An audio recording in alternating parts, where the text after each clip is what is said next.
All right, got the live stream going. All right, I want to welcome everybody to this wonderful global gathering, Poets Building Bridges. I want to thank George Wallace for inviting Calling All Poets to host today. Just a little brief history on Calling All Poets. We've been in the Hudson Valley for 23 years now, giving poets of all levels and all voices the freedom to say what they need to say when they want to say it. And we need to say those things more now than ever. So I want to thank Greg. I want to thank George. I want to thank my Korean peers, my almost lower Hudson Valley peers, but lower Rio Grande peers. Thank you, everybody. And I want to turn it over to George, our master of ceremonies. Okay. Thank you. I got my hair cut specially for this. So. I could see that. Welcome to day 3 of Poets Building Bridges. We have 3 weekends of triangulation of communities of poets worldwide in this 3-week, 6-session event. And it's a pleasure to be able to bring people to us today from as far away as Seoul, Korea, which I understand that it's midnight there, so we're going to let the Koreans do their work first. And then the lower Rio Grande Valley / South Texas up into San Antonio. We have a group of people there, which is a cultural group in its own right, part of the frontera between Mexico and the United States, with its Nahuatl and other influences to its culture, a unique place. And New York City area and upstate New York poets as well. Our host yet Calling All Poets is a very important group of people in the Hudson Valley, in Beacon, and I think further up north from Beacon, as far as New Paltz, apparently, because that's where Greg is from, New Paltz, who produce events north of New York City itself. But all of them in their own way associated with New York. I won't spend a lot of time describing this program. You all know it. You all love it because you're here and you're all ready to share. I'm delighted by that. I would say, though, that we do have some people in the Zoom audience who are going to be with us in future sessions. I see Matthew Hubert from Neuronautic Institute. He's going to be hosting. Dave Morgan from Bolton, England. He's going to be hosting. If I miss somebody, don't feel slighted. It's just that I have to look through this very quickly. Yeah. Cindy Hochman is here. She's going to be reading with one of the New York City people in a future session. So a lot of people from those sessions are here and from last week. So thank you all for being part of this overall show. I'd like to welcome first Tanya Ok Hwang, 우리 한국 친구, poet, my personal friend, and somebody who is a New York person, Los Angeles person, and a Korean person who has done many things in to advance the voice of the Korean diaspora and the issues of Koreans in the greater world through her poetry and her organizational skills. She has 4 people we're going to be presenting. So without further ado, I'll turn it over to Tanya Ok Hwang, who will introduce her friends in poetry. Tanya. Okay. Hello, everybody. 안녕하세요. 오늘 우리가 한국 분들을, 한국 시인과 한국 노래하신 분을 소개시켜 드리는데 지금 다 다른 곳에 있어요. So then I just spoke Korean. So because the poets who's joining us from Korea, and then Los Angeles, and then Texas. So we only have 32 minutes, so I'm gonna go ahead. First, we're gonna have Haki Kang, who came from Korea, And then now she lives in Los Angeles, Marina del Rey, and she's gonna read 2 poems bilingual. So she's gonna read Korean and English, 2 poems. Here's Haki Kang. Unmute. Haki. Unmute. Yeah. Hi, I'm poet Haki Kang. Before I read my poems today, I want to explain one specifically titled, I Want to Eat Bibimbap. Bibim means to mix, pap means rice, and yangpun means a big ball. Bibimbap is popular dish in Korea. It is mix of the beef, all kind of vegetables, and hot red pepper paste. It is served a big ball and meant to be thoroughly mixed together without the crushing the ingredients. People think America is a big melting pot, much like bibimbap. Through my poem, I want to show respect to all cultures and hope that this exchange of beliefs and bring greater understanding to peoples of different cultures. I'm so happy to see many of you this morning, and thanks George Wallace and Tanya make this project happen. I'm so grateful to be invited to share some of my poems over Zoom today. Thank you. 비빔밥이 먹다. 강학희. 끼니 생각도 없어 그냥 누워있는데 점점 시려워. 이불깃을 당겨도 숭숭 바람이 든다. 속이 비어 그런가? 찬밥덩이 물 말아 한술 뜨는데 투둑 눈물 방울이 서럽다. 알알 흩어진 밥알이 서럽다. 늦은 밤 혼자 밥그릇에 수그린 삶이 서럽다. 낱낱 떠돌다 발치린 날은 차라리 밥이라도 비벼 볼 일이다. 알알 흩어진 마음이라도 뻑뻑 비벼 볼 일이다. 벌겋게 비빈 양푼 속은 매워도 비빌 때가 좋았다. 비비게만 해도 배부른 비빔밥이 그립다. I want to eat bibimbap. No appetite for dinner. Lying limp. I feel my feet getting colder. Cold air cuts through the fleece mercilessly, no matter how hard I pull. Must be the emptiness. 투둑. Tear droplets fall to meet. A spoonful of cold rice soaked in hot water. Every grain of rice scattered in the mouth. Until the pain is swallowed in abyss. Sad life, eating alone in the dark of night.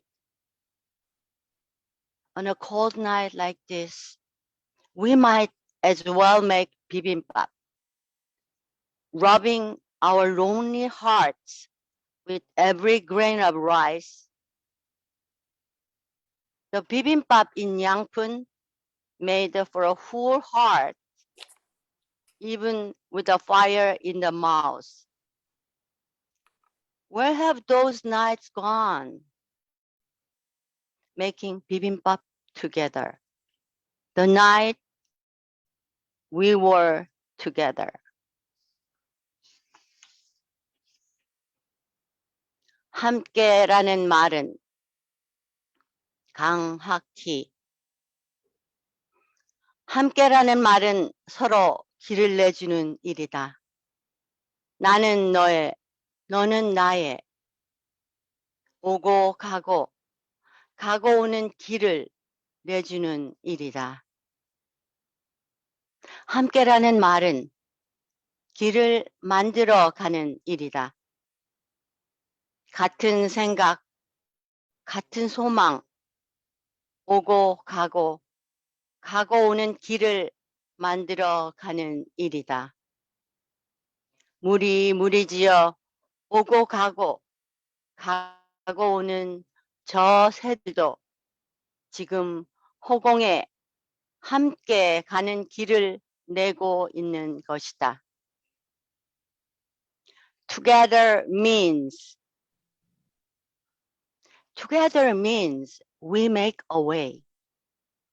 I go to you, you come to me. I to you, you to me. Creating a path for each other, we make a way. Together means we build a road with the same thoughts, same hopes, exchanging minds, sharing hearts. We build a road. Flocking in groups, coming and going, the birds in the air too. Create a way to go together. Thank you. Thank you so much, Jackie. Thank you. So together means we build a road with the same thoughts and same hope. So next poet that I'm gonna introduce is Jeong Hanyong. English, we got Korean, we're gonna say last name first. So I'm gonna introduce a little bit about Jeong Hanyong is from joining us from Korea. And he is a publisher, visual artist, and then he has several books. And also he is actually doing a lot of residency outside of Korea as well. And his poem is published in USA, UK, Australia, Japan, Bosnia, Macedonia, everywhere. So I am so honored to have him in our program. And also, so what we're gonna do, Hanyong's gonna read it in Korean, native tongue, and then also Dr. Maureen Keller's gonna join us from Texas. And then she's gonna read his poem in English. So Hanyong, I know that you're gonna read first the A Story Left Behind. 후일담 읽으시고요.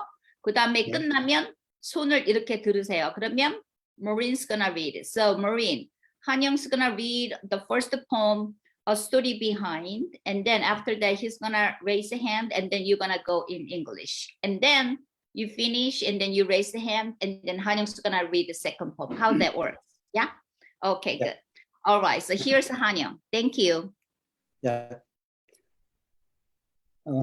Hi everyone. I'm Hanyong Jeong, a Korean poet. Can you hear me?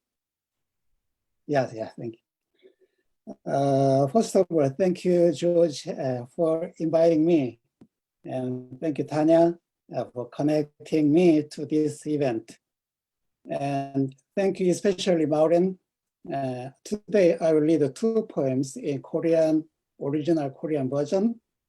And she will read my poems in English translation. It is a great honor for Maureen to read my poems. Okay, I will read the first poem, A Story Left Behind. 후일담.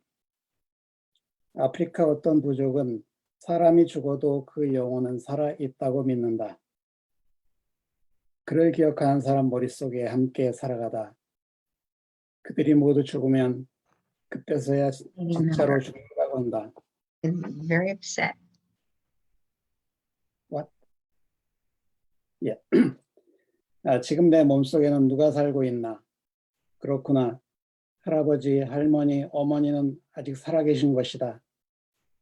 젊은 나이에 간 규선이도 있고 장례식에 못 가본 은사님도 아직은 내 곁에 있다. 고향 마을 뒷동산에서 잡았던 참새도 썰매 송곳을 만드느라 베어낸 노간주 나무도 아직은 살아있다. 베란다에서 말라 비틀어진 참죽꽃도 생사불명의 아버지도 아프간에서 쓰러진 검은 눈망울의 아이도 죽은 것이 아니다. 이러다 내가 가면 그래 이제야 모두 함께 떠나겠구나. 나 혼자 가는 게 아니구나. 내 몸속에 깃든 모든 존재들이여 그러니 슬퍼할 것 없겠다. 나는 죽어도 나를 기억하느니 세상에 서너 둘 하나 남아있을 때까지 그때까지는 죽은 것이 아니다. 우리 모두 생의 끈을 풀 때까지. Okay, Maureen, it's your turn. A story left behind. A tribe in Africa believes that a man's soul still lives past his body's death. It is said that he lives in the heads of people who remember him, and he dies finally when they are all dead. Who is living in my body now? My grandfather, grandmother, and mother are still alive. Here with me are Kyu-sun, who passed away in his youth, and my old teacher, at whose funeral I couldn't grieve. Sparrows I caught in the backyard of my hometown, and juniper trees I maimed in order to make sleigh sticks are still alive. Chinaberry flowers withered on my porch. My father, not aware of his fate, and a black-eyed boy fallen in Afghanistan war are not dead yet. So when I go, yes, then we must all leave together. I won't leave alone. All things live in my body, so there's no reason for tears. Even when I die, I will not be dead until the ones who remember me dwindle to 4, 3, 2, 1, until we all unloose the strap of our lives. Beautiful, thank you. Thank you, Maureen. Next, this is the second poem, A photo. 사진 한 장. 어버이날 페이스북 담벼락엔 뜨뜻 아픈 사연이 넘친다. 아들, 딸과 저녁 약속했다는 사람. 치매로 기억 잃은 아버지께 꽃편지 쓴 사람. 미국으로 입양되어 이름도 모르는 친부모 찾는 사람. 나도 뭔가 쓸 말이 없을까? 그렇지. 지난달 고향집에 갔다 오래된 사진첩을 찾아냈었다. 유품이니 내가 보관해도 되겠다 싶었는데 일찍이 본 적 없는 어머니 처녀적 사진이 하나 툭 떨어지는 것이었다. 아주 미인이어서 자랑해도 될 것 같았다. 페이스북에 엄마 얼굴 공개해요. 승낙을 받으려 전화를 걸었지만 어디 마실 가셨는지 통 받지를 않으신다.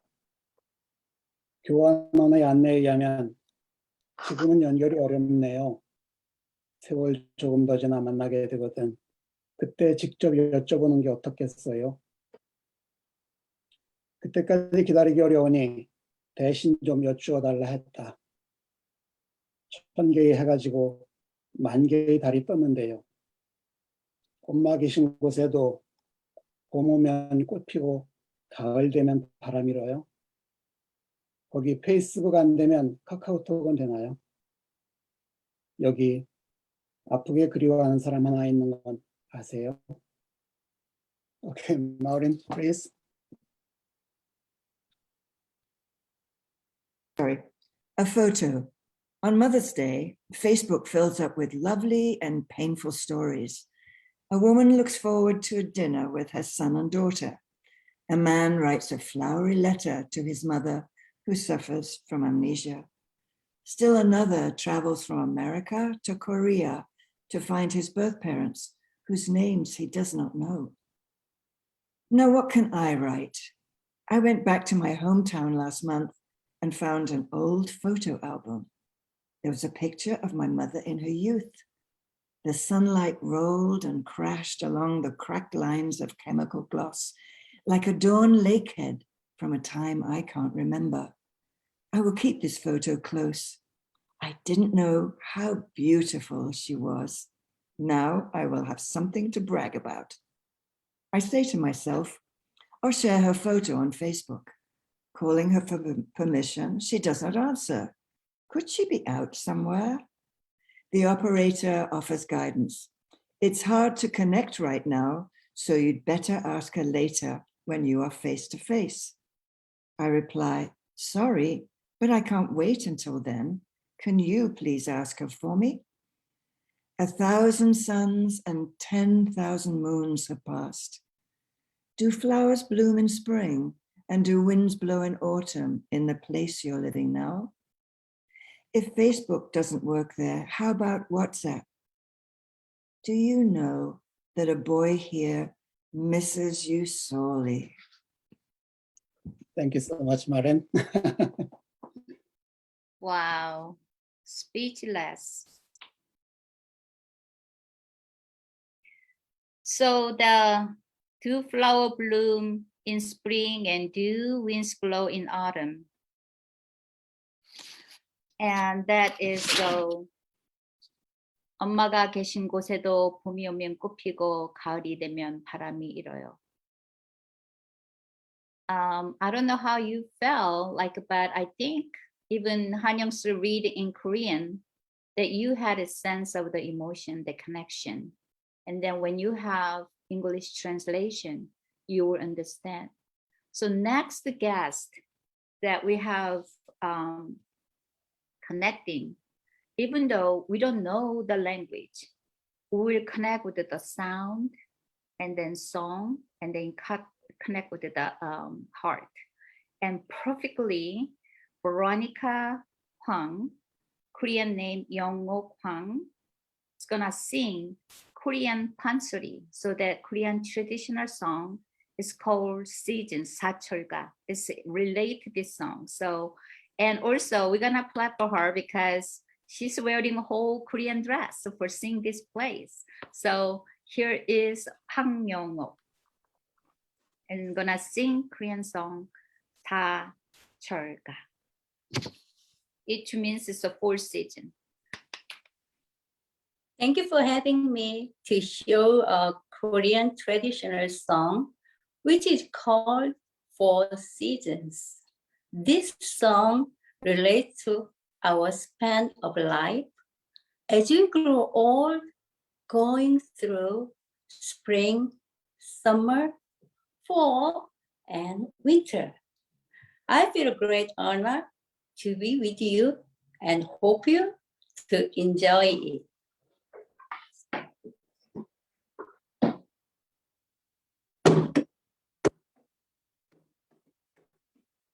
이산저산 꽃이 피니 분명 그 봄이로구나.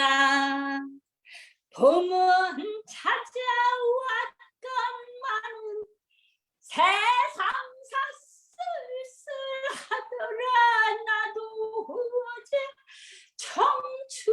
청춘이라니 오날 백발 한심하구나. 내 청춘도 날 버리고 속절없이 가버렸으니 왔다 갈 줄 아는 봄을 한탄 한둘 쓸데없네. 봄아 왔다가 달려거든 가거라. 네가 가고 여름이 돼도 녹음 방초승하시라. 옛부터 일러있고 여름이 가고 가을이 돌아오면 한로상투 유난해도 제절개를 굽히지 않는 황국 단풍도 어떤가 가을이 가고 겨울이 돌아오면 낙낙장송 찬바람에 백설만 펄펄 휘날리며 세계가 배고프면은 월배 설배 천칠백하니 모두가 백발의 것이로구나. 우정 세월은 덧없이 흘러가고 이내 청춘도 아차 한번 쓰러지면 다시 청춘 어려워라. 어와 세상 범인네들 이내 한말 줄여보소. 인생이 모두가 100년을 산다고 해도 병든 날과 전든 날 걱정 근심 다제하며 단 40도 못 산 인생 아차 한번 죽어지면 둥망상촌에 흘기로구나. 사하 후에 만만진 수는 풀려 생전에 일배주만도 못하느니라. 세워라 세워라 세워라 하지 말아라. 아까운 청춘 둘이 다 늙는다. 세워라 하지 마라. 한 세월 어쩌거나 늘어진 개순나무 뜨뜻하리다. 대랑 매달아 놓고 북극 드실 가는 놈과 부모 불효하는 놈과 형제 화목 못하는 놈 차례로 잡아다가 자 세상으로 먼저 보내버리고 나머지 번님네들 서로 한데 모여 한 잔 더 먹소. 그만 먹게 하면서 거드렁거리고 놀아보자.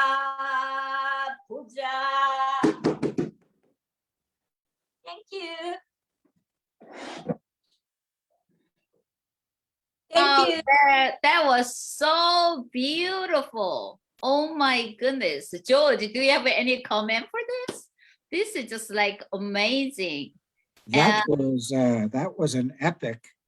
That was an epic song, and the Hamburg is beautiful, and it sounded a little bit with the drums like the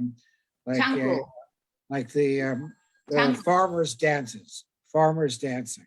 Yeah. But then the song is an epic song, so really very special. Oh, this is so beautiful. And then can you imagine she's in Los Angeles, so she's singing 7:30 in the morning like that. Can you imagine how she's gonna sing the afternoon? Oh my goodness. Thank you so much. Well, I'll tell you this, that if you're ever in Korea and you want somebody to buy you free drinks in a makgeolli gym, you sing a song. You sing a song like this. You sing like "Not so," some sort of Korean song like this, and people will buy you drinks until you can't see and you can't sing anymore. So this is part of what poetry does for people. It enables them to get drunk together.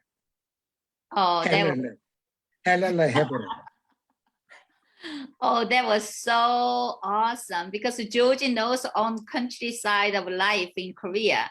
So when I talk to him, like I don't remember things, but he knows more the deep in the roots. And then so like, oh my goodness, that I didn't know. And then honestly, this is like my first time listening 사청가. Can you imagine? Shame on me. So next time I'm gonna listen in person in Los Angeles. Thank you so much.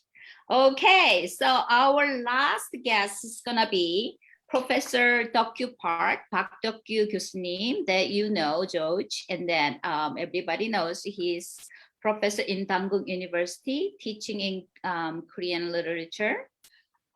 So what we're gonna do, Park Duk-Kyu 교수님 is gonna read in Korean 2 poems, Butterfly Flying in Alley and I Love Girl.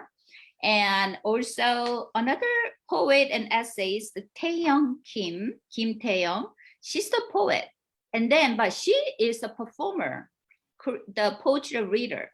So that she's gonna read in English. So welcome both Park Duk-Kyu 교수님 and Kim Taeyong Shin. Thank you. 네, 안녕하세요. 박덕규입니다. 우리 타냐 씨 혹시 화면 공유 아시나요? 저는 시를 보이면서 시를 낭독하고 싶은데 가능한가요?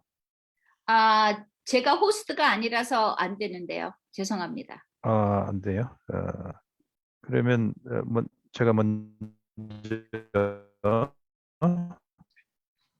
낭독하겠습니다.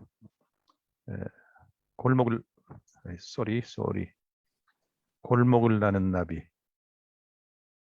나빗대가 날아간 자리, 허공에 긴 뱀 같은 자국이 남는다. 늦게까지 놀다가 내 이마에 앉았다가는 나비도 있다. 나도 나비를 따라 대문 밖으로 나간다. 긴 골목길을 따라가고 있다. 모퉁이를 돌아도 골목길이다. 길을 비켜달라는 자전거 소리, 채소 팔러 온 리어카, 몰려다니는 동네 아이들, 시장 갔다 오는 아낙네. 그 사이를 나비가 가고 내가 간다. 때로 골목에는 나비와 나비를 좇는 나밖에 없다. 내가 날고 나비가 날 좇는 때도 있다. 골목이 일어나 나비를 좇고 내가 긴 골목으로 드러누워 있기도 한다. 나는 없고 나빗대가 긴 골목이 되기도 한다. 모퉁이를 돌아 나비가 날고 골목이 날고 내가 난다. 큰 길은 안 보이고 골목길이다. 감사합니다. Thank you. 우리 김태영 선생님 부탁합니다. 네, my name is Kim Taeyong, Coco Young. I'm really happy to join this time. Last night, I hardly get to sleep, but I think in the morning, it's worth it. Thank you, Tanya.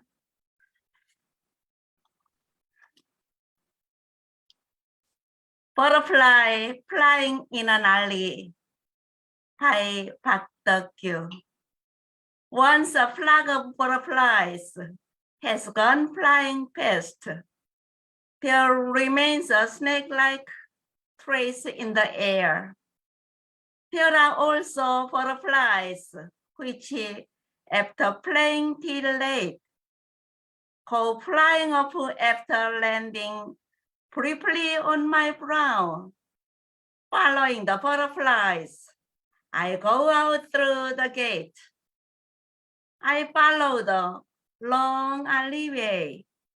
Even once around the corner, it's still an alleyway. The sound of bicycle telling me to get out of the way.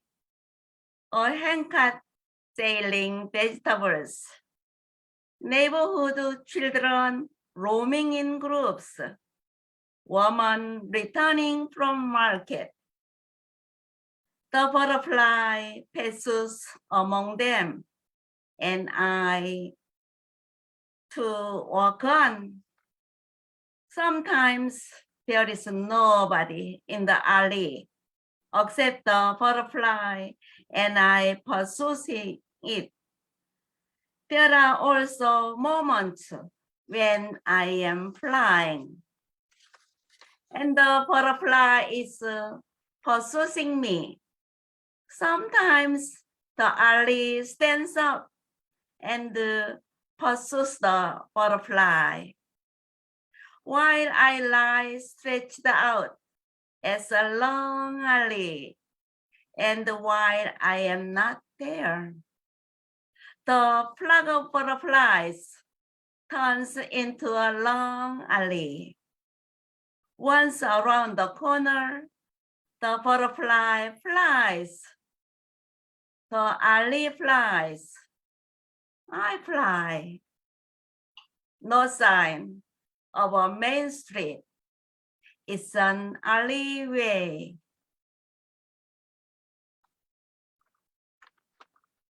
Thank you. 감사합니다. 감사합니다. The next poem. 나는 소녀를 사랑한다. 나는 소녀를 사랑한다. 나는 지금도 소녀를 사랑한다. 소녀의 육체를 사랑한다. 소녀의 검은 눈동자, 소녀의 알벤 장단지, 소녀의 하품하는 입, 소녀의 귀 밑 솜털, 소녀의 정신도 물론 사랑한다. 소녀의 서툰 발걸음, 소녀의 종알대는 노래, 소녀의 토라진 고집, 소녀의 비린 꿈, 소녀의 흰 허공. 나는 소녀를 사랑한다. 그것은 사랑하는 소녀를 사랑한다는 뜻이다. 그것은 살아있는 소녀를 사랑한다는 뜻이다. 그것은 걸어가는 소녀를 사랑한다는 뜻이다. 그것은 누군가를 사랑하고 누군가를 낳는 소녀를 사랑한다는 뜻이다. 소녀를 사랑한 나를 사랑한다는 뜻이다. 소녀를 울린 나를 사랑한다는 뜻이다. 소녀 때문에 앓던 나를 사랑한다는 뜻이다. 소녀 때문에 죽어버린 나를 사랑한다는 뜻이다. 만나고 헤어지고 만나고 헤어진 나를 사랑한다는 뜻이다. 소녀가 낳은 아이를 함께 사랑하고 함께 고통받은 나를 사랑한다는 뜻이다. 나는 소녀를 사랑한다. 나는 소녀의 사랑이기 때문이다. 나는 소녀의 거짓말이기 때문이다. 나는 소녀의 미움이고 질투이기 때문이다. 나는 소녀의 울타리이고 소녀의 벌판이기 때문이다. 나는 소녀의 황소이고 소녀의 너구리이기 때문이다. 나는 소녀를 사랑한다. 그것은 소녀를 사랑하지 않는 자를 증오한다는 뜻이다. 그것은 소녀를 지켜주지 못한 나를 자책한다는 뜻이다. 그것은 소녀의 꿈을 짓밟은 자를 죽이고 싶다는 뜻이다. 그것은 소녀를 죽음에 이르게 한 자를 죽이고 싶다는 뜻이다. 그러나 죽이고 싶은 자를 죽여서는 안 된다는 뜻이다. 나는 지금도 소녀를 사랑한다. 그것은 소녀의 오늘을 사랑한다는 뜻이다. 환생이나 윤회를 믿지 않아도 소녀의 미래를 사랑한다는 뜻이다. 소녀 어깨 위에 내려앉은 나비를 사랑한다는 뜻이다. 아득히 먼 곳에서 소녀가 오고 있다는 뜻이다. Thank you very much. Just before we get the translation, I just need to tell just a little background of this poem so that you will understand more understanding and depth of it. It is the Professor Duk-Kyu Park wrote this poem about the Compere women, sexual slavery during World War II. So if you hear the poem in English, that you could relate with the what is the background about this poem. So here's the Kim Tae-young 선생님. Go ahead and read it in English. Thank you. I love the girl. I still love the girl in body, her dark eyes, her thighs plump, her lips parted in a yawn, in hair, the downy hair below her ears, and her spirit no less. Her clumsy walk, her songs trailing of low and soft, her feist, her danger, her infantile dreams, her pristine emptiness. I love the girl. I love my beloved. I love her, the living girl, as she walked, the girl who loved me and made my child. It is love for herself that loved her, the self who made her cry, hurt from her, died from her, left her 100 times. Love the little one she made, suffered with them. I love the girl, but the love for her was me. You see, I was the lies, the hate and jealousy. I was the wall around her, the field benefits of her bull and her raccoon. I still love the girl, hating I did not love her. During my neglect of her, I would wreck the one who wrecked her dreams, would kill the one who made her die. I would, yet I mustn't. And still I love her. I mean, for the here and now of her, the future to which she points. She is my wheel of life, my rebirth. I love the butterfly resting a light on her shoulder. From the unfathomable distance, she approaches me now.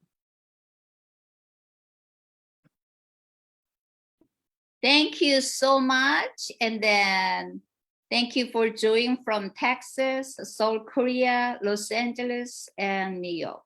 Thank you. Here is the Korean diaspora poet singer. So here you go, George. Thank you so much. Thank you again. 감사합니다. Thank you. Everybody unmute yourself for a second. Let's hear it for our friends from Korea, from various places in the diaspora. Let's hear a little noise for them. Thank you so much. Beautiful. Thank you, everybody. Okay, back on mute. Thanks.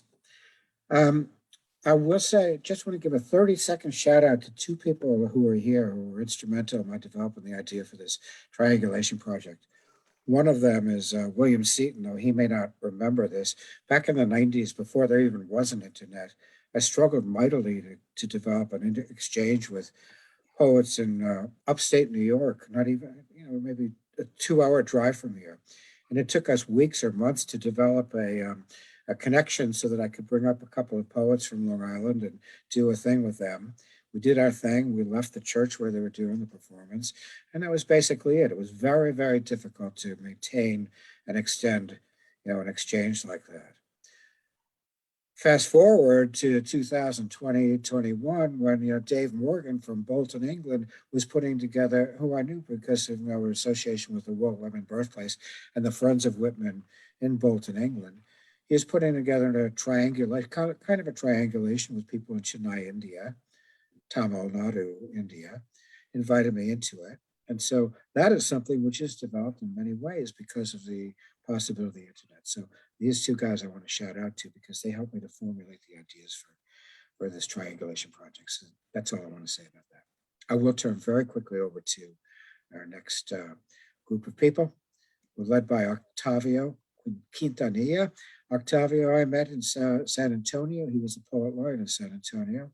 We had some great experiences together. He showed off the lower Rio Grande in South Texas and the Frontera experience to me, and something which I knew about in theory, having studied a little about Gloria Anzaldúa and the emergent culture in between, which is a culture in its own right that she celebrated in the Rio Grande Valley between Spanish, Mexican, American, Tejano, and Nahuatl, and other cultures in its own culture emerging, which is a unique thing. And Octavio is a great representative of it, and he's brought some people here to represent that. So Octavio, good to see you. Hey, good to see you. Can you hear me? Yes. Yes.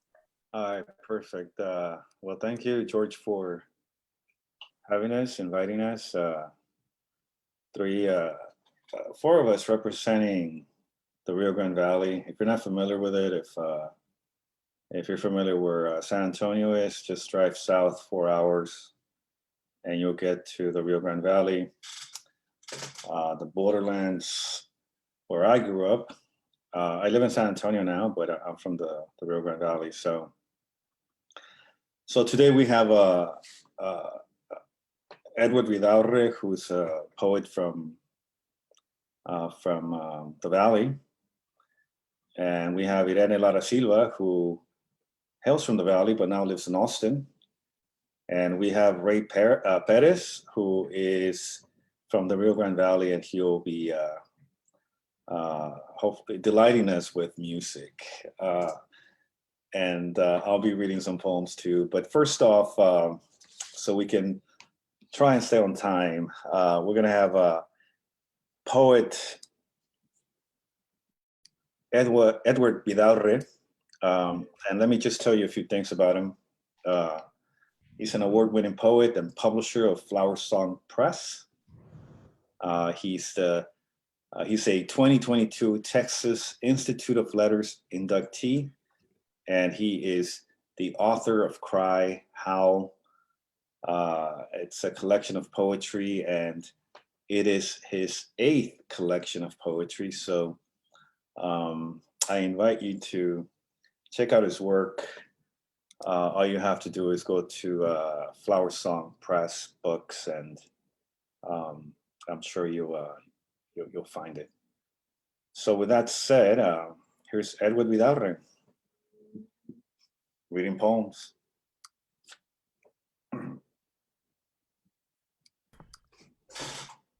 Hello, everyone, and thank you for inviting me. I've been listening to some beautiful poetry, and just as the other poet said, maybe you don't understand the language, but you can understand the poetry through sound and music, and I'm really inspired by that. Thank you. So my first poem is God as Tree, Tree as God. I sometimes think God is in the trees, my tree especially. God is my tree. The birds that hover over his crown, angels who bring petitions and offerings from the 4 directions. God is the sun and moon to the ancestors, the eternal dreamers preparing the way. God is the veins of Mother Earth, the roots, the rocks, the soil, the witness. I lay my hands on my God when I am fatigued. I lay my cheek on my God when I need an answer. I place my lips on my God when I am thankful. I sit at God's feet when I need a friend.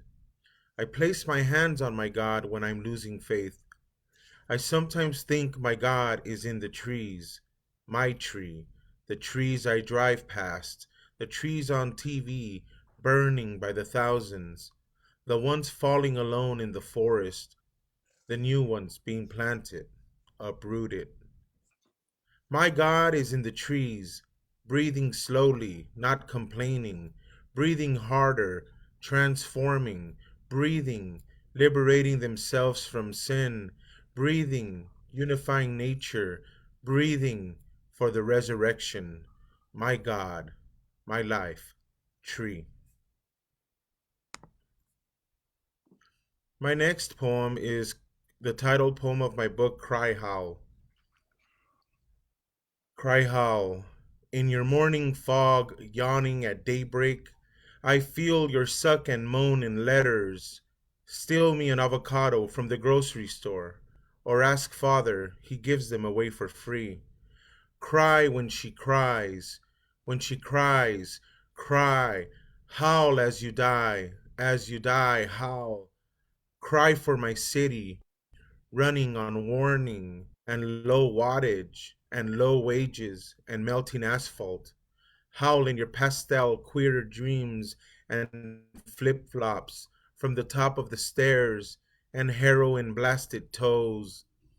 Cry, howl on Juneteenth for the real beat lyrics of Amiri, Kaufman, and Leroy.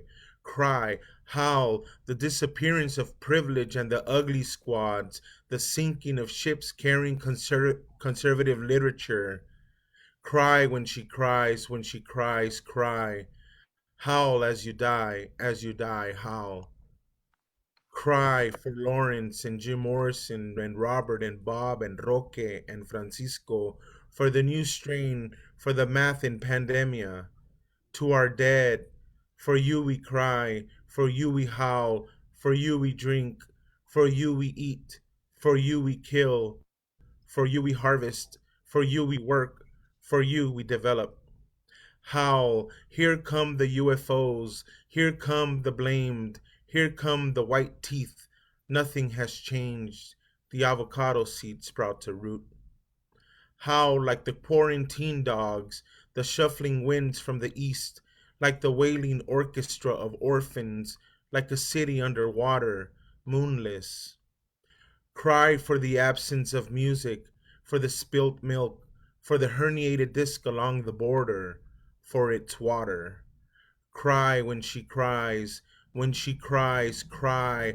Howl for the ghetto girls, for the bass in your face, for the January 6th pardons, for strange fruit, for boycotted fruit, for books. Howl as you die, howl to the new administration, pick a nation. We'll send you back, put the beast on reverse, coffins on high demand, pipelines shut down, sacred land spared for now. Cry into the river, howl between the mountains' cleavage, into the dead eyes of lonely streets. Howl and cry on the perfect canvas of oil paint. Take the spirit of the steed, shoot your bullets up to the clouds, morph them into stretched veins. Someone is crying into the phone of gluttony. Cry for the smell of age, howl and blot out my rebellion. My skin tags play a game of hide and seek when I sleep. My nose bleeds when I get horny and fussy. I drip poets into the drain of murals, into the drain of obscurity.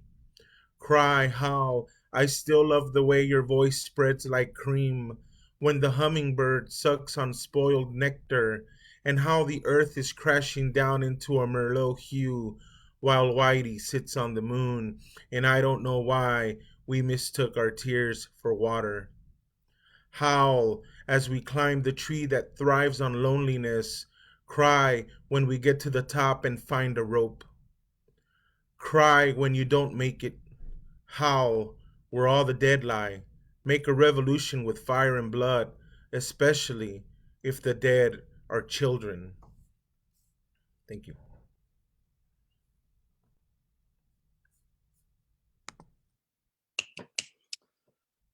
Thank you for that, Edward. Thank you for being here. Wonderful poem. Wonderful poems. That's it, right? That's all you got? That's the time. All right, so up next is Ire'ne Silva. And she is a poet, short story writer, and essayist.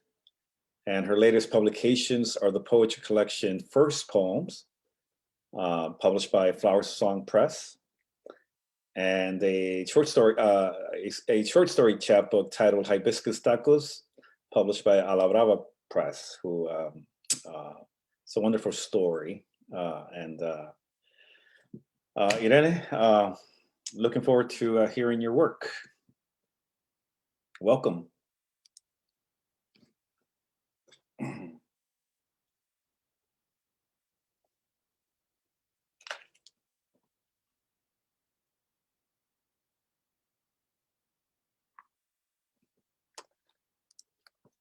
She's apparently still muted. Is she muted? Is she here? Because she Not sure. sent me a message. She got kicked out a few minutes ago. So it's possible that that she got kicked out again and she's trying to get back on. So Let's come back to her because yeah. she was kicked out. And oh, she's entering the room now. Oh, Hold she is? on. Okay. Yeah, I'll she's let her coming back in. Okay. Here. Yeah. We just let her back into the room. I just let her in. Okay, perfect. Thank you. So Ire'ne, can you hear us?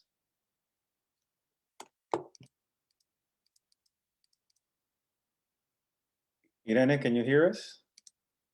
Or can you hear me?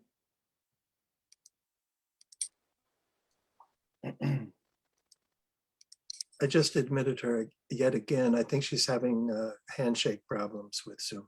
All right. So maybe I'll read a couple of poems. Hang on, she's in. Is she in? That's not, Ire'ne, can you hear me? yes. Did you get kicked out again? I did. But now the sound is not right. Yeah, there's You're logged in. You're logged in twice.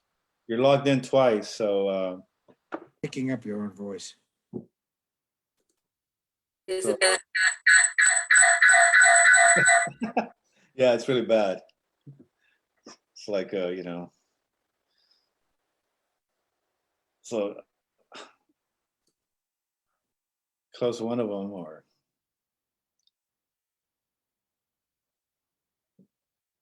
Let's come back to her, and we'll come back to you. you can work that out quietly while you do your reading. All right. I'll read my poems, and then we can come back to Ire'ne Silva. So, so my name is Octavio Quintanilla. Like I said, I live in San Antonio, but I'm from the Rio Grande Valley, and I write poetry. I'm going to read some new poems from my new collection, well, that I'm working on, and hopefully I'll have it ready for publication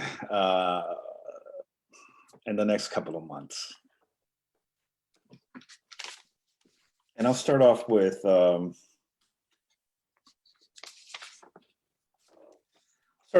Poetics of Displacement.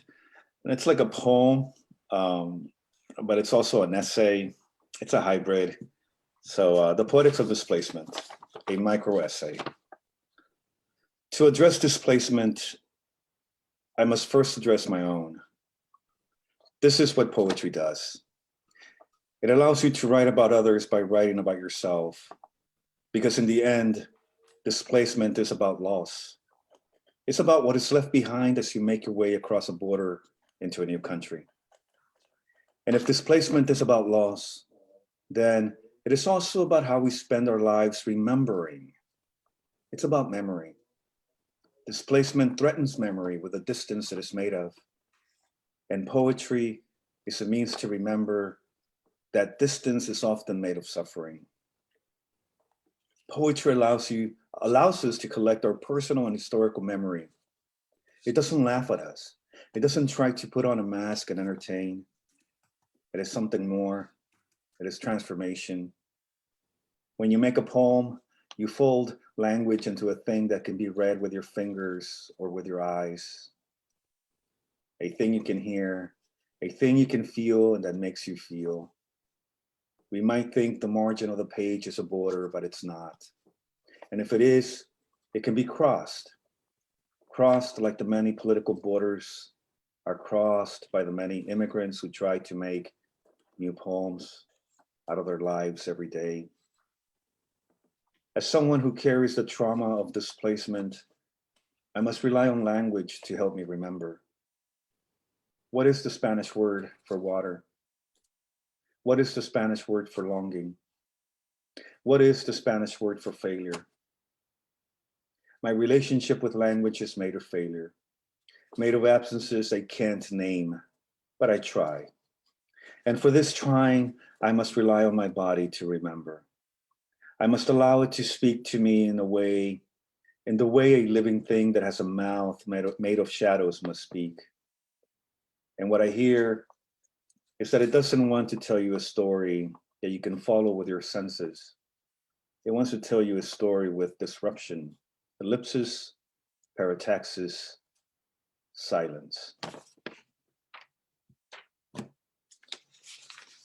So going off on that theme of remembering and memory, one of the things that's coming up in my book is it's a lot of poems about memory and just investigating that, what it is when you're a kid, when you're a child and you come to a country and you have to restart your life, specifically with a new language. This one's called Remember, a poem. How the day loses a daughter every night and not remember her in the morning, I cannot say. And yet it is as true as two zeros canceling each other in the equation I have written 1,000 times. I will keep writing it till I hear my heart at peace, till I hear its terror bend its back to bow and kneel at its feet, like I've seen men before women in romance movies do.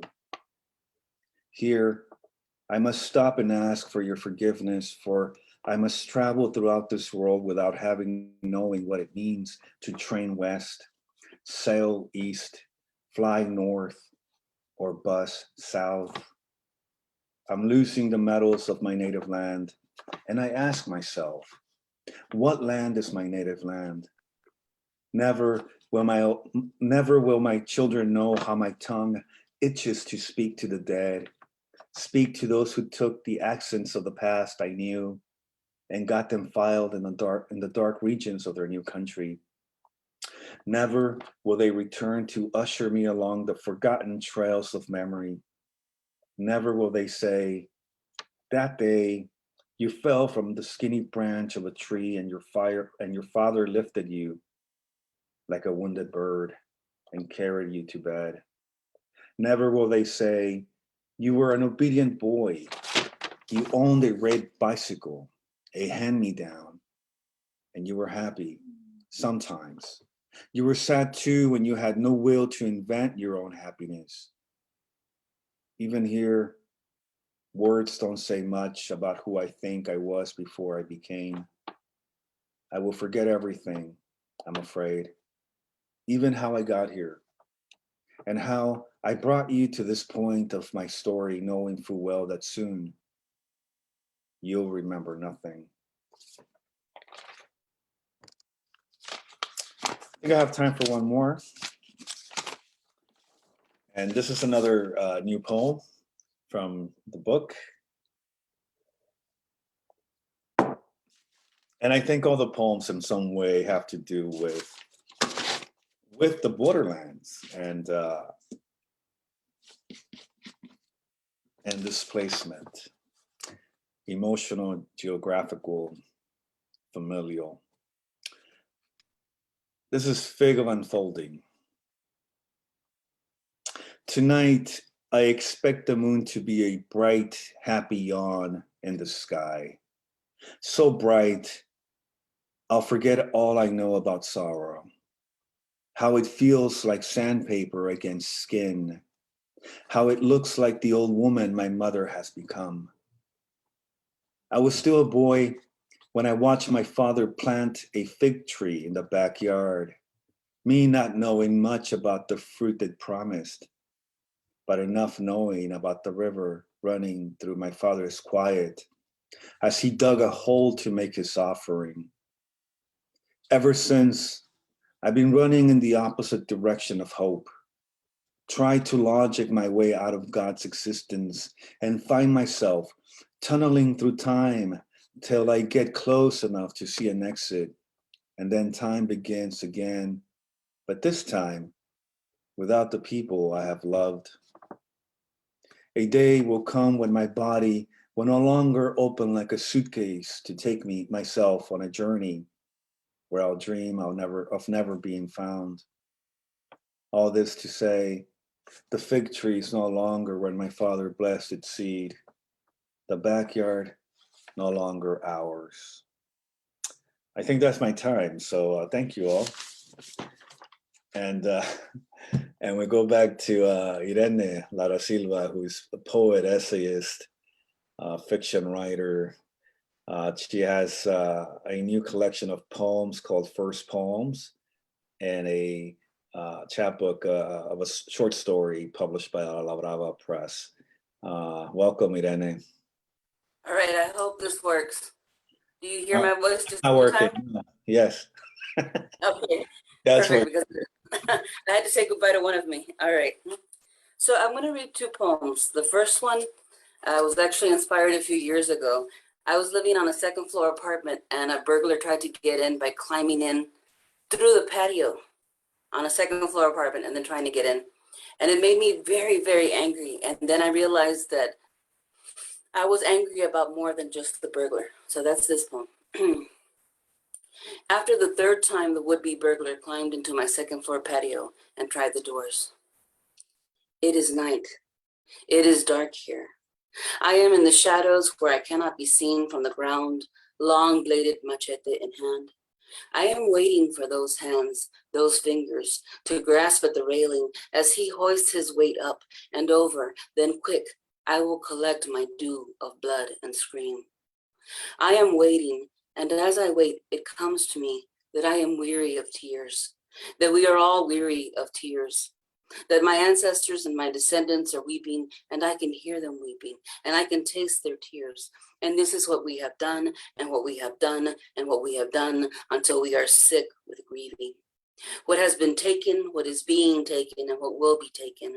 I am weary of tears. I want blood. I want an infinite machete extending all directions in time.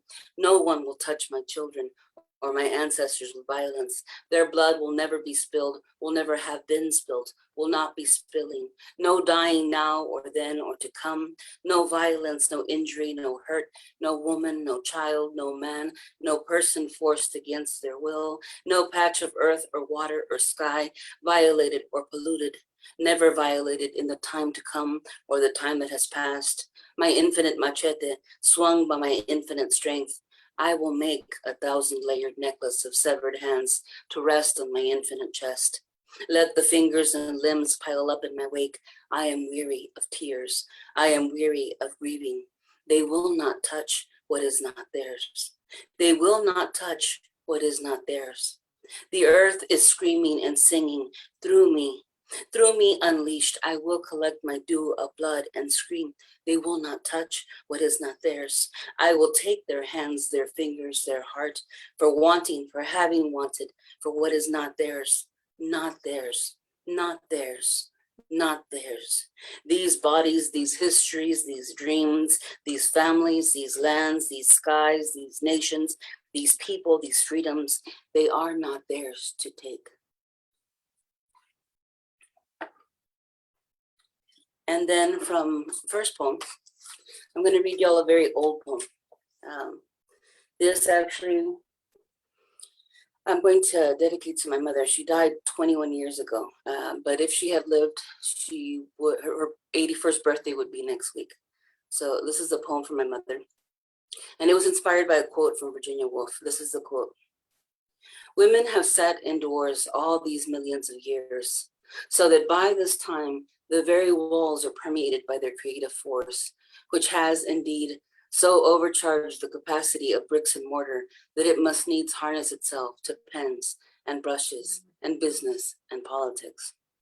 And I've always loved that quote, but this particular day, it struck me a certain way.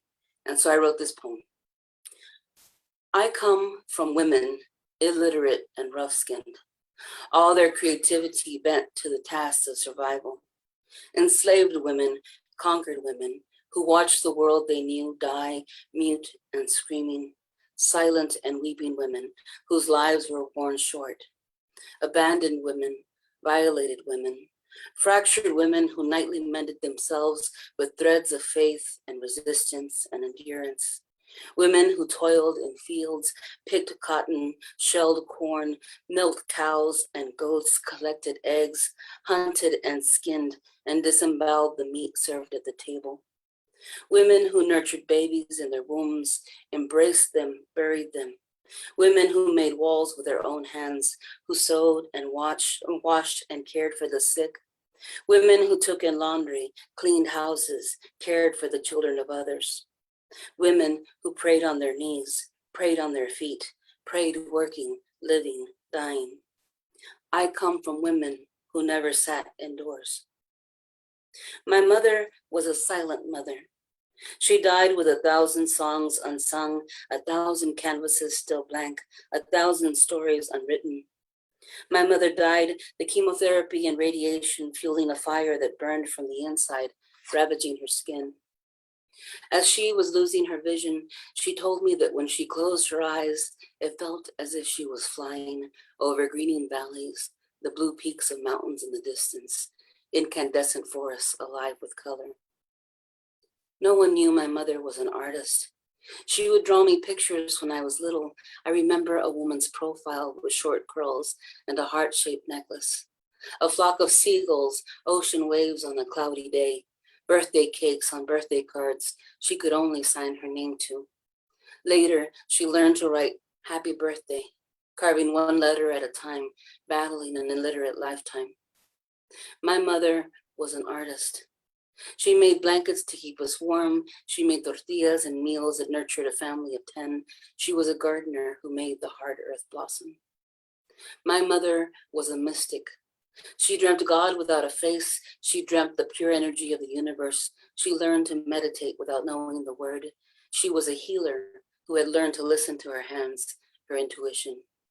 Even dying, my mother was my teacher. What terrible force their longing still exerts. Volcanoes of longing, hurricanes of longing, deserts of longing. To create, to be free, to speak their truths and own their own bodies, their own voices. For millennia, their frustration like rotted seeds has left a dark stain. The earth shudders, taking them in. Fiery phantoms, restless and relentless, unrealized, unweeping, unresigned. Burning in my blood. In the blood of women like me, who are the children of silent mothers, who still dream of freedom, still are haunted by longing, running between working and caretaking. Their longing and ours taken root in our soul, rising through the earth of our lives, branching and leafing and blossoming, as we write and sing and dance and breathe and dream. Art making is necessity, is survival, is medicine, is love, is combustion, raw and spontaneous, bursting, weeping, healing our lives. Thank you. Oh, beautiful. It was wonderful, Ire'ne. Thank you for being here. That was gorgeous, Rennie. Thank you. Yes. Up next is Ray Perez, who will play 2 songs for us. He's a singer, songwriter, and actor from the Rio Grande Valley.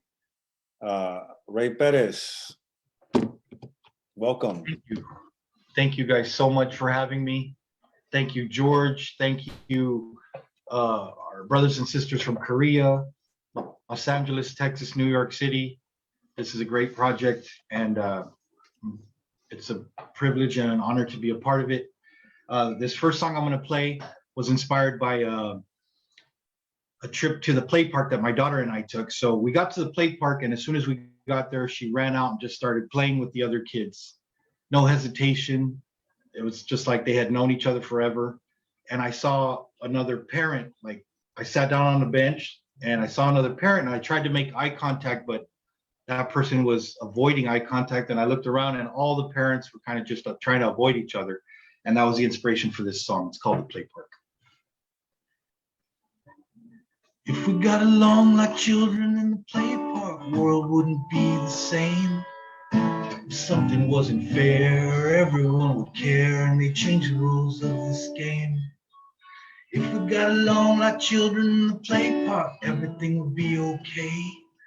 Not a worry in the world, just some happy boys and girls when you let them run around and play. And all the parents, they don't talk, 'cause they built a bunch of walls that these kids do not yet see. So they're running wild and free. They play tag and play pretend, laugh and smile once again, because they know that in the end, everybody is their friend.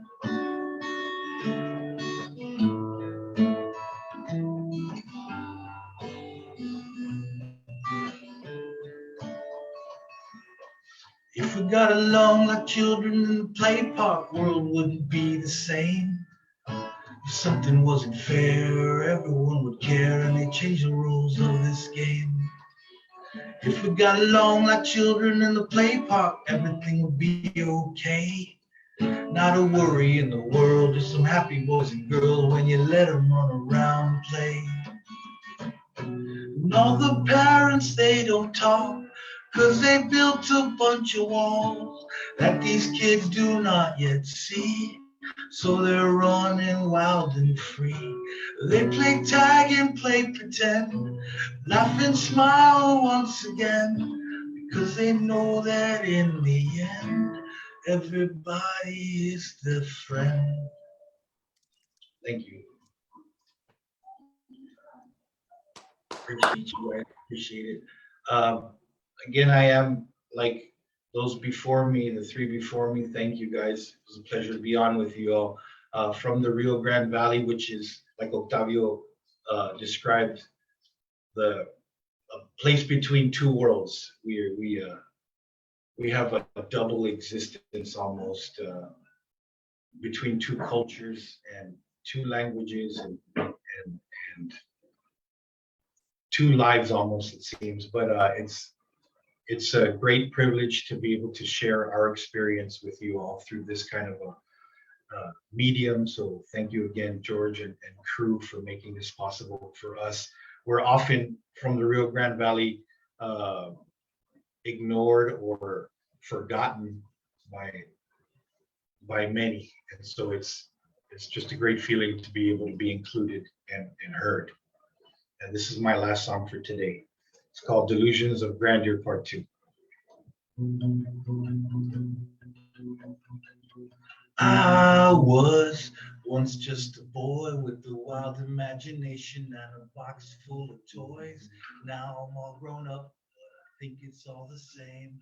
More expensive toys in a bigger game. Tried to run, but I can't get very far. Le diable volta de moi. English, Spanish, parle petit peu français, but I say it all in English, mademoiselle, s'il vous plaît. Oh, would you rather be a fighter or a lover? It's more productive when we helping one another. Oh, everybody is your sister and your brother. If we're gonna make it, gotta love each other. It's my word against yours. No one's gonna answer when I knock on heaven's door. Hang my head in shame as I leave the pearly gates. I asked them for forgiveness, but they said it was too late. So I tried to run, but I can't get very far, 'cause le diable volta de moi. English, Spanish, parle petit peu français, but I say it all in English, mademoiselle, s'il vous plaît. Oh, would you rather be a fighter or a lover? It's more productive when we helping one another. Oh, everybody is your sister and your brother. If we're gonna make it, gotta love each other. Hey, thanks, Ray. That was awesome, man. Good songs. It sounds like you're a great songwriter, a great guitar player, and I hope we meet when I go down to the valley and hang out and play some jams together. Awesome. George, it's back to you. I just want to thank the group I invited to come and share their work with you all. So thank you, Ed, Ire'ne, Ray, and thank you, George, for having us and having us in this space. Thank you guys. Great. Right, put your hands together for our friends from the Lower Rio Grande Valley. Absolutely. Thank you all. Beautiful job. Yay. today. Beautiful job today. Good stuff, Ray. Good stuff, everybody. And as I say, you know, if you read Gloria Anzaldúa, you'll realize that this is an emergent culture. Borders are not what separate us. It's a place where new things can happen, where there could be an amalgamation of cultures, and something new can happen in this world. So I commend you for the good work you're doing and bringing your culture out to the rest of us. Thank you. I'll now turn to the people from New York City and Hudson Valley who are joining us today.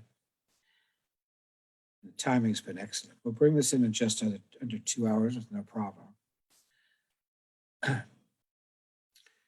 Of course, our co-host from Calling All Poets up Hudson Valley, Mike Jurkovic, is with us. And I mean, I know Mike because of all the good work he does in organizing poetry events and the communities of poetry up the river. But he's really, I think, even better known as a jazz critic. The work he does in, you know, writing CD reviews on All About Jazz and Lightwood and some other venues like that. So he's got a radio show, New Jazz Excursions, WIOX. I don't know.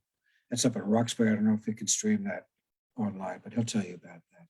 Anyway, please welcome as our first guest from New York City contingent, Mike Jurkovic. Hey, everybody. I want to just thank you all. And because what we're managing to do here is what the politicians and the military can't do. And I want to thank you all for that. Yeah, George mentioned that I do jazz writing. Yes, I do. All About Jazz. I also do a radio show. You can stream it at WIOX radio.org. And that's every alternating Saturday from 10 to 12. It's a little difficult to remember because I could barely remember it myself. I'm going to read just a few pieces from my new book called Moon Cussers. And I'll start with this one. And it's called You, Blue Dice, and Squirrel. If I gave a damn, I'd finish the poem you commissioned, but I haven't the energy to concoct so elaborate a lie about you, blue dice and squirrel, barrel-assing down a swollen Mississippi to save blind boy Jim's 27 National from foreclosure and your morally preposterous escape route. How unsettling to know I beg your fiction, that I need to explain myself with your errant words. Swimming with Picasso. Swimming with Picasso was all fun and games until we both conceded we couldn't swim, and then everything reassembled. Arms, legs, nipples akimbo, elbows, eyebrows, monkfish cheeks, treble sevens, dancing deer, the bent dick of a zebra. Maya, Marie, Olga, Dora, all of them reclining, jutting nose, rolling eye, ballerina mistress, the punishment of art. Shipwrecked cur that he was, he set the beach afire. Siren scream, toddler dash. In his rampaging light, I unmoored his shabby boat into the cursing tide, leaving him his brushes and the wreckage of the sea. This is called Autumn's Blue Rain.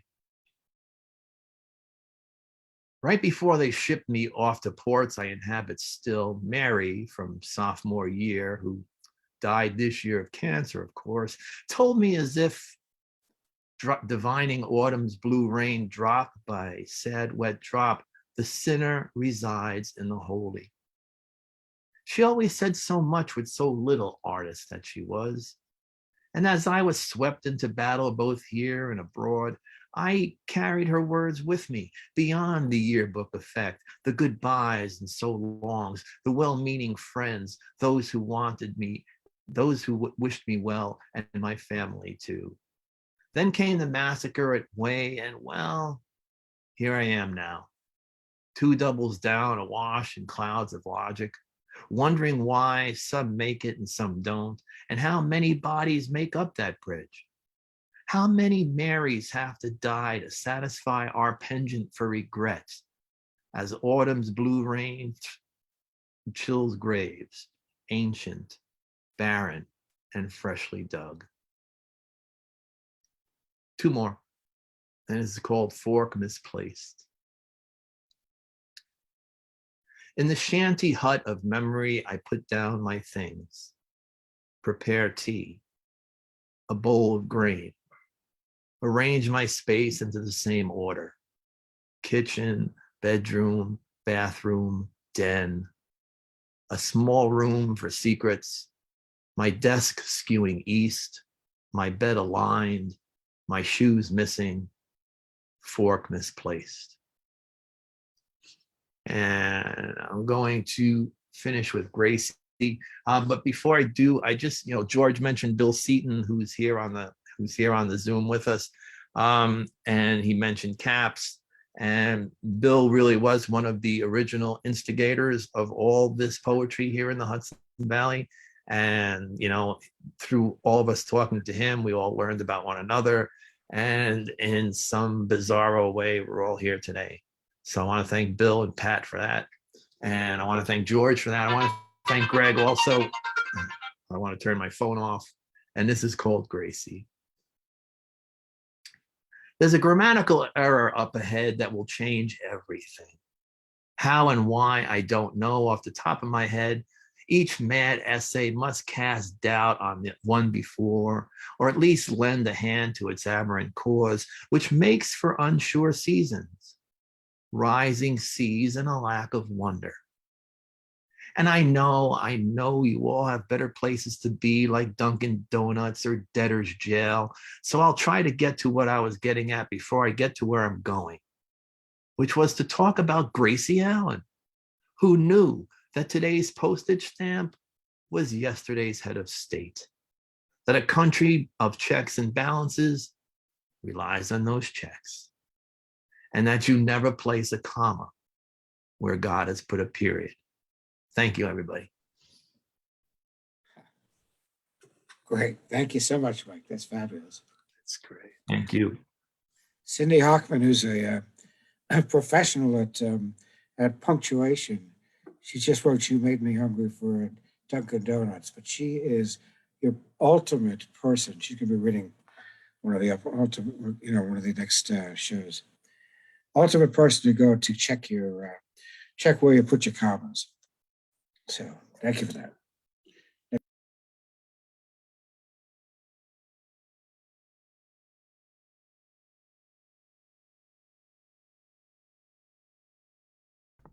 You're on mute, George.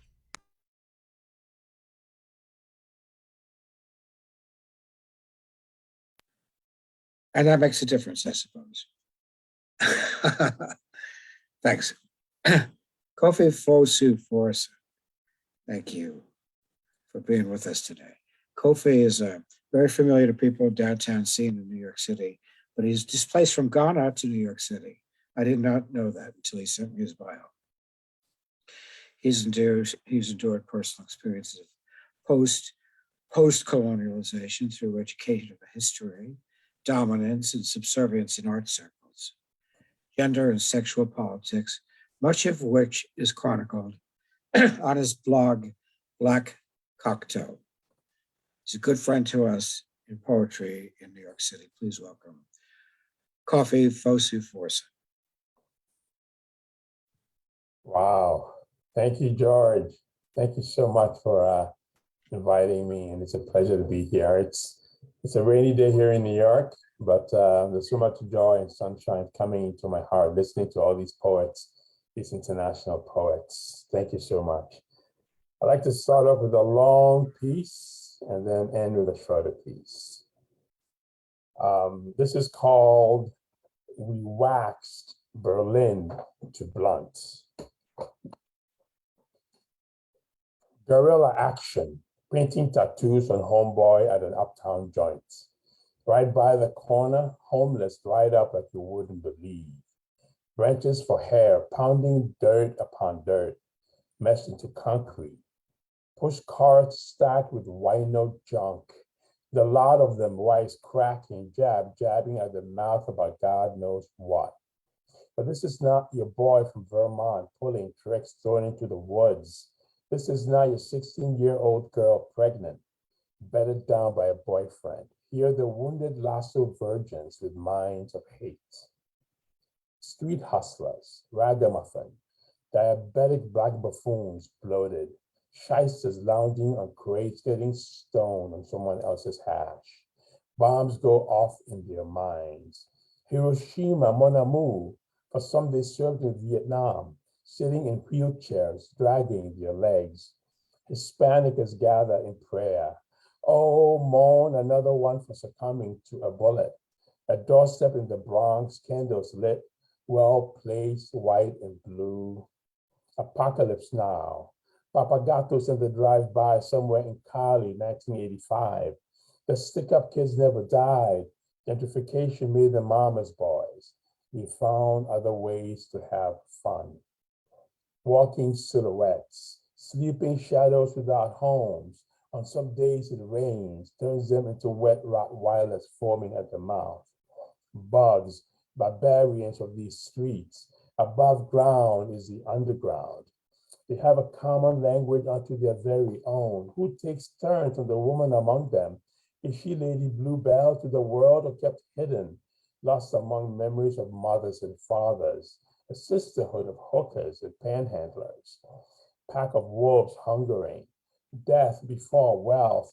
They sleep, carcasses of cardboards, heating vents, alerted by sunshine, smell of McDonald's French fries.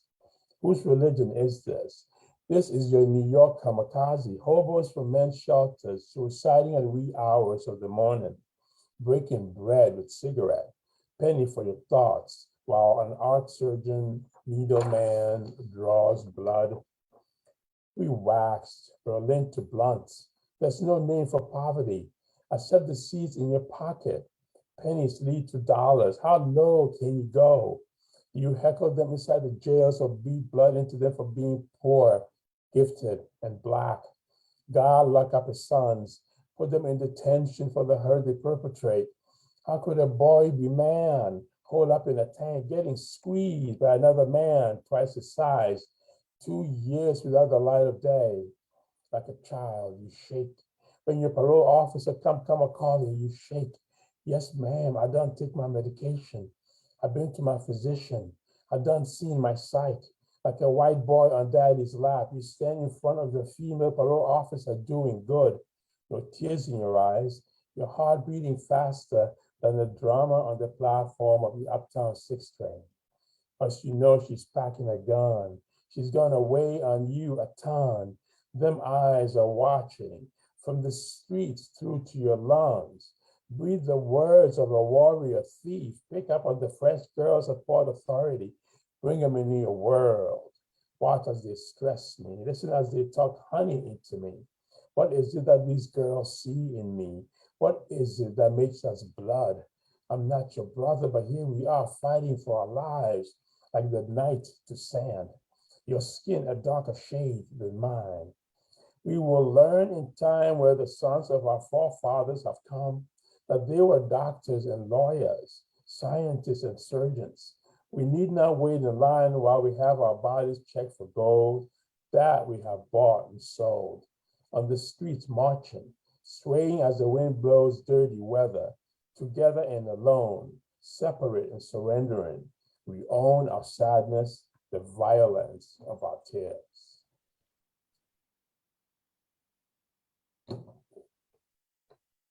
Really fantastic. Thank you. Thank you. I have a shorter one here to end. Black intellectual drinking white Russian at Harlem Bar. Tonight, I drink old Miss Liberty down New York Harbor. Tell it to the mayor, tell it to your congressman, tell it to the teller from Addis Ababa clocking pickpockets of men. Wake up, Trotsky. Wake up, Virginia. Wake up, Stravinsky. America has gone red. America has gone rouge. America has now bled color of the Khmer Rouge. Will they be hanging heads on our primetime television screen? Knocking doors down of those who say color of the dollar ain't green? I come from kings. I have held my own among citizens. White collar men on Wall Street, ballers in stripes throwing high heat. This is not the 3-martini lunch of the Russian tea room. This is not Warhol of the modern and some Kiefer of the Met. This is your mother going down on a man in a white hooded shirt. These are landlords and hired hands cleaning house, lock, socket, barrel. These are the places you'll be calling home. These are the faces you'll get to know. Hide your face, citizens.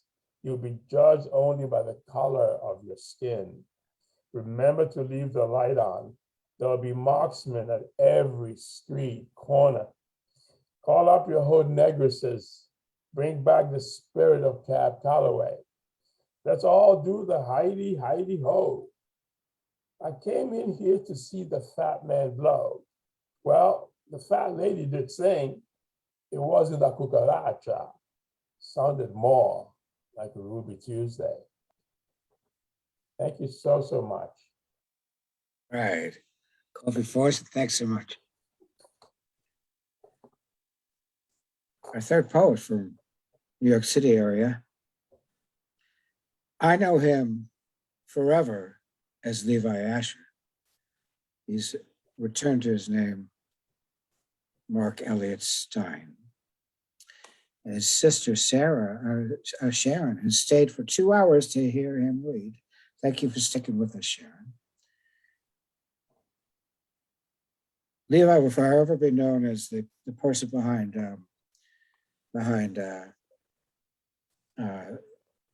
I don't know if it was a blog. Do you call it a blog? But anyway, Lit Kicks, Literary Kicks website, which goes back to 1994, before I even knew there was an internet. I didn't even know there was an internet in 1994. So he was it from the beginning. And he founded that, and it was very, very well regarded, and had extended itself very well into the world. We traveled together several-day trip through Cleveland by driving tour to Battle Creek, Michigan. We had some good times back then. And it's glad to see him back on the scene. Marc Ellot Stein. All right. Can you hear me? Yes. Great. Thank you. I have loved hearing all of this. This is so unique. Poets building bridges. I'm here for that. We need more of that. So today happens to be the 100th birthday of Jack Kerouac. 100 years ago today, he was born. And so, yes, I wrote a poem. I'm just going to read one poem. I love the reactions. Thank you, everyone. This poem is not for Jack Kerouac. It's for us, all of us. It's not about Jack Kerouac. It's about all of us, but it's inspired by the fact that this is his birthday, and all the horrible stuff going on in the world. I'm ignoring in this poem. It's just about what it is. All right. The poets are coming out of the woodwork lately, called by a voice and our careworn, restless souls. Jack Kerouac, we called you famous for a book you tried to write, for the rolling scroll you typed on, blinking through a tear, ink-wet ribbon punching paper like a smeary bad idea. Kerouac, born tired of the problems of the world. Dostoevsky with football shoulders, brown shoes on weary feet. But what are we supposed to love about a wheel of quivering meat? Jack, Kerouac, if you were here, would you love us back? Are we your kind of blue? And what is there to say about a dusty old shoe? Today, I'm going to eat a California burrito for you. I can't believe that after all the laughter and the tears, that you can be a Dharma bum for 100 years. That's how long it takes. It takes so long to get free. And I don't want to moan for man. What man? What moan? Who moans on man? Don't moan. You hated being a genius. You only wanted to hang. Something I heard is true. Your mother hated it too. Jack Kerouac, nobody wanted your truth. Candy wrappers on the street, fantasy, song, a dream. We still don't want your truth, and I don't want it either. Buddha, it turns out, is the star in our sky. Death, it turns out, was not worth worrying about at all.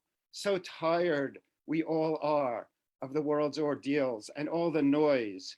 Faces are so wearying, shoes are so wearying, brains are so wearying, masks are so wearying, jazz is so wearying, this train is so wearying. Don't even talk to me about the mountains.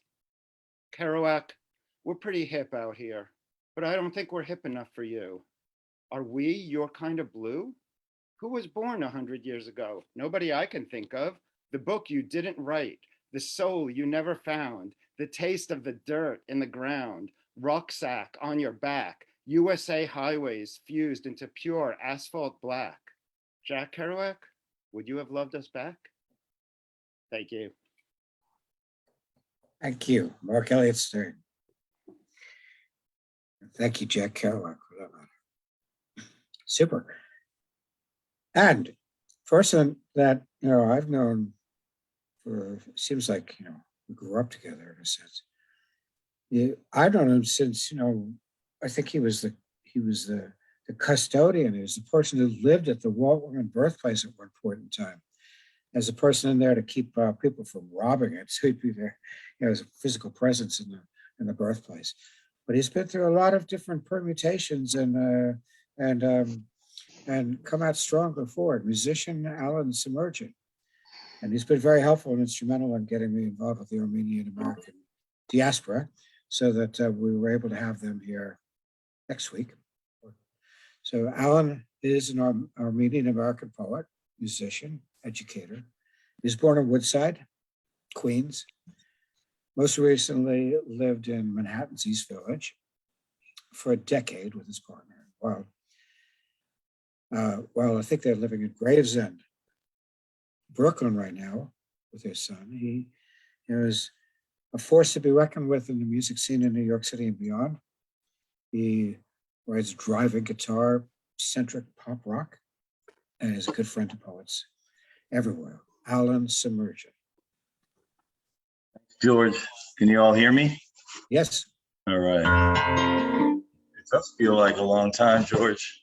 Yeah. I think you published the first poem when I was 18 years old or 17 or something like that, early on, man. Listen, what a great community this is. I think I was 12 that year. Yeah, you were about something like that, early teens. We're getting together here. We're learning from each other across the world. Building bridges is a beautiful metaphor for all this amidst the chaos, right?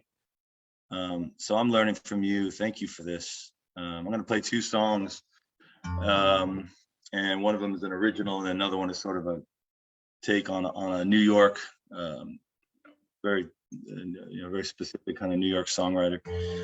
This is one of mine. It's called For Blackbirds. It's a bit about estrangement, perhaps, and then kind of what we do when we want to kind of go back to the dream. What we look for. When we're in that estrangement.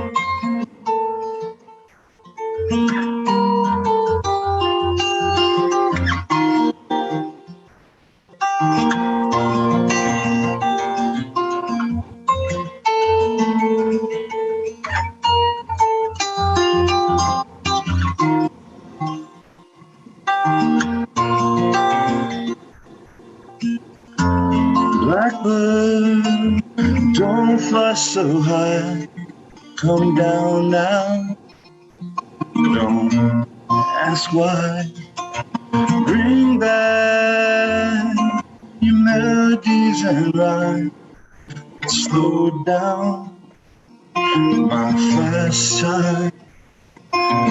You were an angel once I know.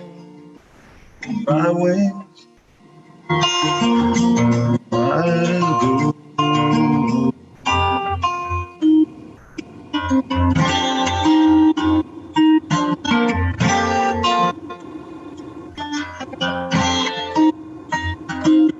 Blackbird, come take up this yard. It shouldn't be too hard. Back then, the world was still so new. I played God, and you played you.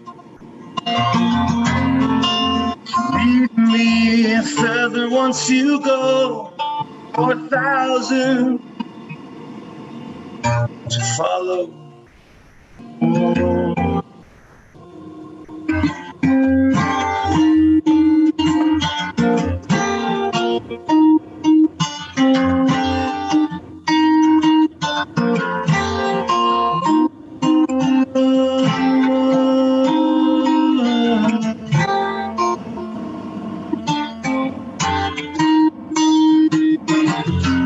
Now we're so far from it. So far from are we, Blackbird, where is your song? Are we so far from are we? Are we? Are we? Are we? Are we?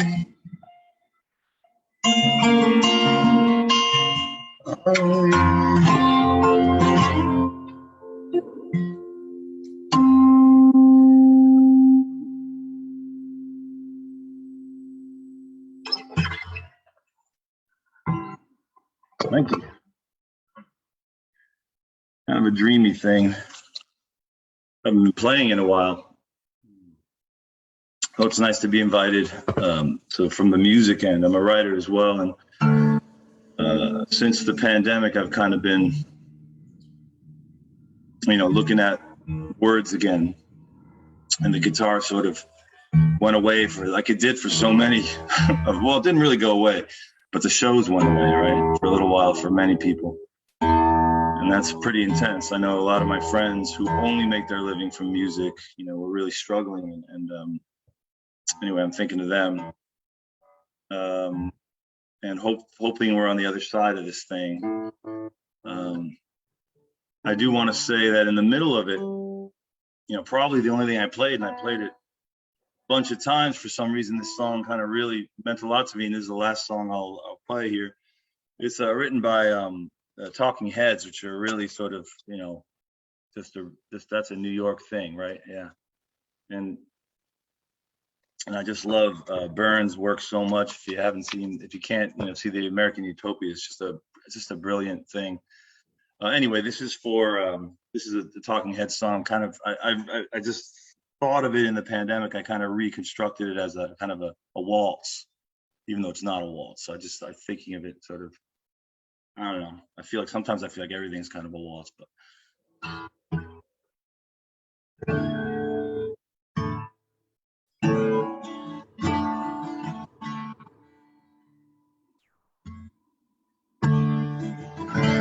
Everyone's trying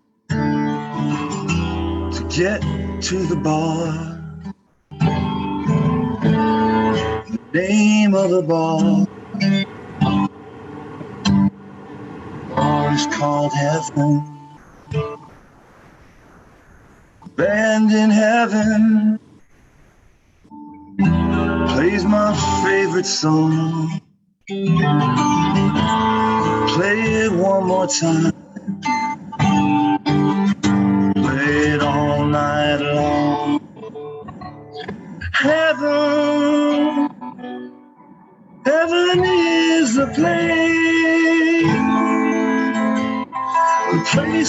when nothing ever happened. Oh, heaven, heaven is the place where nothing ever happened.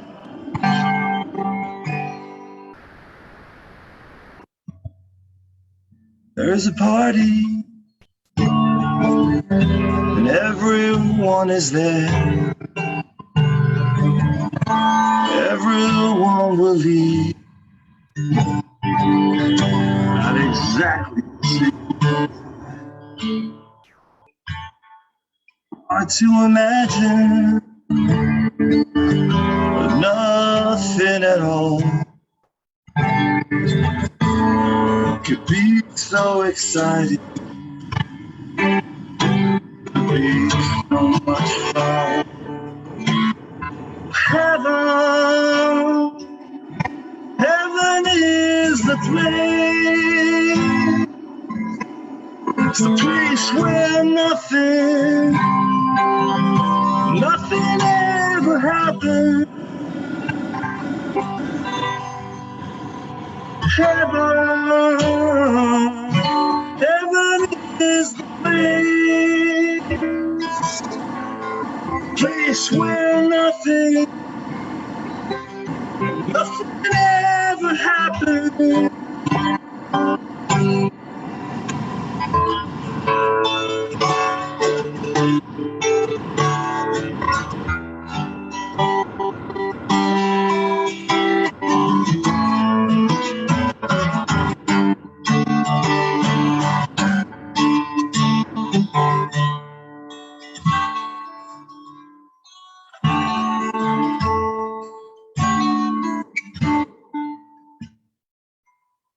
When the kiss is over, we'll start again. Not be any different. Be exactly the same. Hard to imagine nothing at all could be so exciting. Could be so much fun. Heaven, heaven is the place where nothing ever happened. Heaven, heaven is the place where nothing ever happened.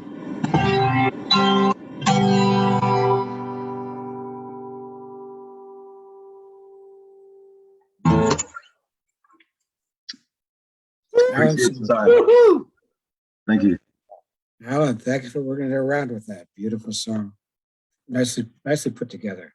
You got a lot of response in the chat, by the way, for this, because a lot of people know and love that song. Once again, everybody from the New York City participants today, including Mike Jurkovic, Kofi Forson, Marc, Ellot, Stein, and Alan Semerdjian. Put your hands together for them, and I'm going to give this a little wrap up, just a couple of words for you all. Put your hands together for the New York group, please. Thank you. Thank you, everybody. Wonderful. Wonderful.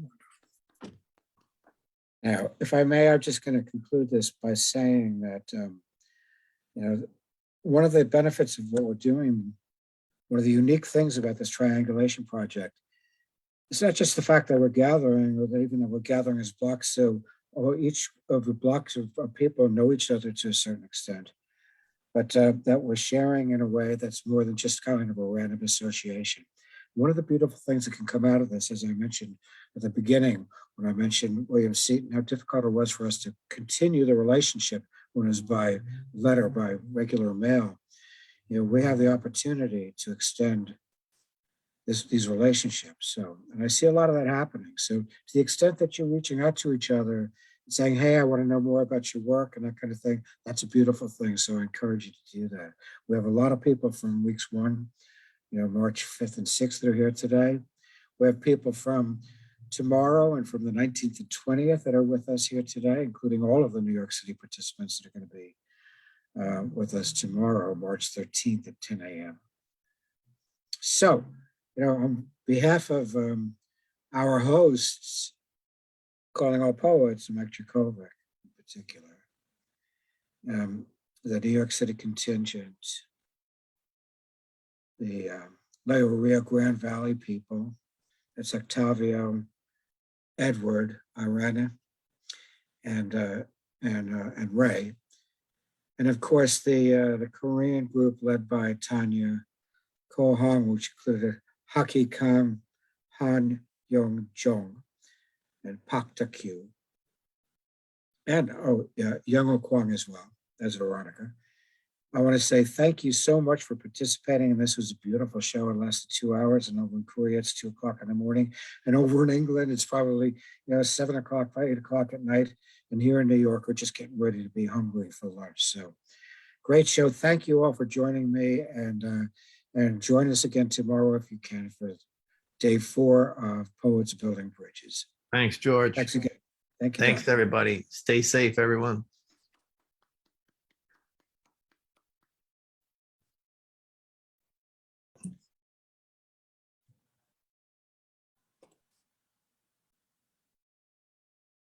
Okay.